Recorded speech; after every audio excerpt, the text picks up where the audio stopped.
मैं समय हूं। आज मैं आप सबको लेकर चलता हूं आज से लगभग 800 साल पूर्व, सन 1539 में।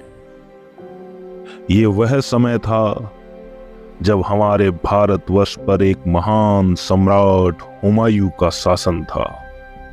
हुमायूं इतने महान थे कि उन्होंने एक भी युद्ध नहीं जीता।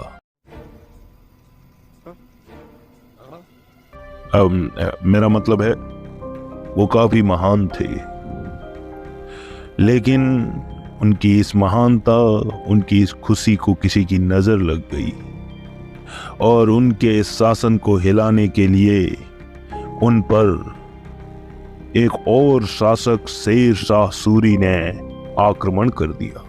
लेकिन हमारे महान सम्राट हुमायूं भी चुपचाप बैठने वालों में से नहीं थे। उन्होंने भी शेर शाह सूरी को मुंह तोड़ जवाब देने का फैसला किया और जा भिड़े उनसे। यह युद्ध हुआ था 1539 में और इस युद्ध का नाम था चौसा का युद्ध। यह युद्ध काफी भयंकर हुआ और कुछ ही देर में हुमायूं हार गया।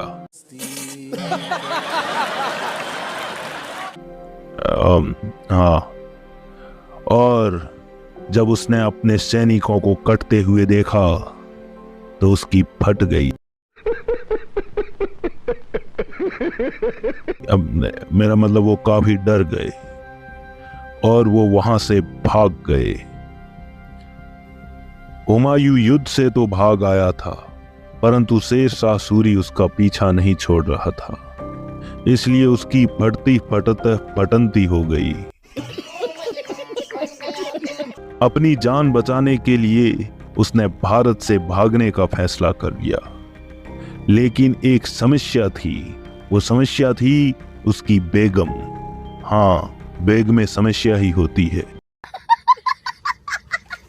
अब मतलब वैसी समस्या नहीं, बल्कि अब बेगम को कहां लेकर जाए, क्योंकि वो भाग तो सकता है, खुद कहीं भी छुप सकता है, लेकिन अपनी बेगम हमीदा बानो को कहां ले जाए। लेकिन वो कहते हैं ना कि जब जीवन में सारे दरवाजे बंद हो जाते हैं, तब एक क्षत्रिय के घर का दरवाजा हमेशा खुला रहता है अपने शरण में आने वालों की रक्षा करने के लिए। और हुमायूं को याद आया कि अमरकोट के सोढ़ा वीर राजपूत वीरसाल उनकी मदद अवश्य करेंगे। इसलिए वो वीरसाल की शरण में जा पहुंचे और उन्होंने कहा कि वीरसाल जी, मैं ये मुसीबत, मेरा मतलब है मेरी बेगम, आपके पास छोड़कर जा रहा हूं। मैं ईरान जा रहा हूं और मैं तभी वापस लौटूंगा जब मेरे पास एक अच्छी खासी सेना होगी।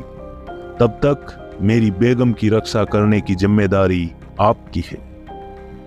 वीरसाल जी ने कहा कि ये तो मेरा धर्म है, क्योंकि क्षत्रिय अपने शरण में आए हुए की रक्षा अवश्य करता है।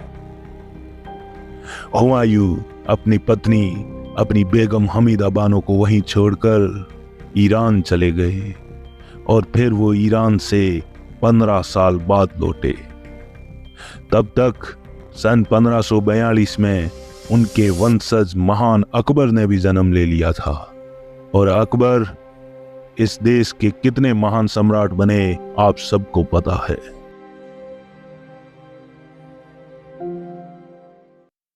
अब आप लोग ये सोच रहे होंगे कि मैंने आपको ये कहानी क्यों सुनाई, क्योंकि इस कहानी के अंदर कुछ ऐसी चीजें थी जो आपको नोट करनी चाहिए थी। जैसे कि हुमायूं चौसा के युद्ध में 1539 को आ रहा था और वहां से भागकर ईरान चला गया था और 15 साल बाद लौटा था। तब तक उसकी पत्नी यहीं पर, जो सोढ़ा राजपूत थे वीरसाल, उनके पास रही। अब यहाँ दिक्कत यह है कि 1539 को जब हुमायूं चला गया था, तो 1542 को, यानी कि 3 साल बाद अकबर का जन्म कैसे हो गया यहाँ पे? मैं नहीं बताऊंगा। नहीं, मुझे मजाक नहीं उड़वाना अपनी चीज का। हे प्रभु, हे प्रभु, हे हरि राम कृष्ण जगन्नाथ प्रेमानंद, ये क्या हुआ? यानी कि अकबर का जन्म ही सबसे बड़ा संदेह है। लेकिन ये चीज आपके सामने कभी नहीं आएगी, क्योंकि इसको बताने के लिए इतिहासकारों को इसके ऊपर बात करनी चाहिए अलग से, लेकिन उन्होंने ऐसा कभी नहीं किया। उन्होंने जो सालों के खेल को ऐसे वैसे लिख के आपके सामने रख दिया, आपने उसे पढ़ लिया, याद कर लिया, और बाकी आपने कभी इस चीज पे ध्यान नहीं दिया। अब अगर आप सर्च करोगे तो आपको चौसा का युद्ध 1539 को बताएगा और उस टाइम वो भाग गए थे अपनी जान बचाकर 15 सालों के लिए और वापस नहीं आए थे। लेकिन अकबर का जन्म आप जब सर्च करोगे, कहीं से पढ़ोगे, तो वो 1542 होगा। तब ये सवाल उठता है कि ऐसा कैसे हो गया। लेकिन जब ऐसी बातें हम लोगों के सामने रखते हैं तो उनको लगता है कि यार क्या कर रहा है। अब इसमें कुछ मैंने गलत बोला कुछ नहीं, लेकिन मैंने वही चीज लिखी जो बोली, जो कि लिखी हुई है इसके अंदर। हमारे जो पुराने जो इतिहास के ग्रंथ है, इतिहास की किताब है, उनके अंदर इसमें मैंने अपनी तरफ से तो कुछ ऐड नहीं किया। तो ये जो जानकारी जो अभी मैंने आपको दी, ये आपको पहले से थी या नहीं, और अगर थी तो कितना पता था, और ये जानकारी आपको कैसी लगी ये भी मुझे जरूर बताना। और आपको इस वीडियो से संबंधित और भी कोई बात करनी हो तो वो भी आप हमें नीचे कमेंट में जरूर बताना। मिलते हैं नेक्स्ट वीडियो में। जय मां भवानी, जय राजपूताना, जय हिंद, धन्यवाद।